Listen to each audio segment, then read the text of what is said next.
श्री महालक्ष्मी अष्टकं स्तोत्र। नमस्तेस्तु महामाये श्रीपीठे सुरपूजिते शंखचक्रगदाहस्ते महालक्ष्मी नमोस्तुते।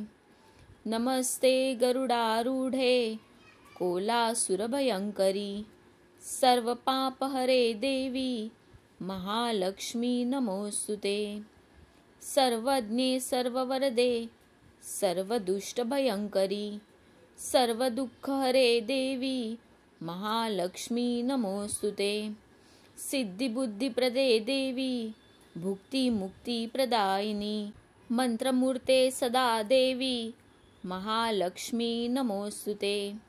आद्यंतरहिते देवी आद्यशक्ति महेश्वरी योगजे योगसंभूते महालक्ष्मी नमोस्तुते।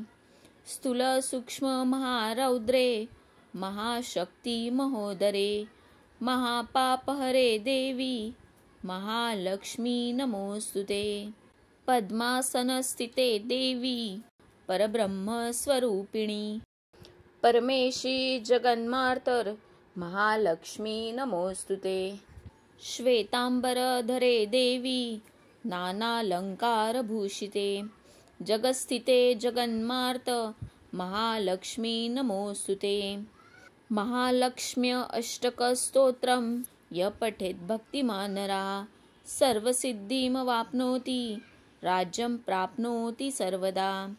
एककाले पठे नित्यं महापापविनाशनं द्विकालं य पठे नित्यं धनधान्यसमन्वितः त्रिकालं य पठे नित्यं महाशत्रुविनाशनं। महालक्ष्मीर्भवे नित्यं प्रसन्ना वरदा शुभा। इतीन्द्रकृत श्री महालक्ष्म्य अष्टकस्तवः सम्पूर्णः।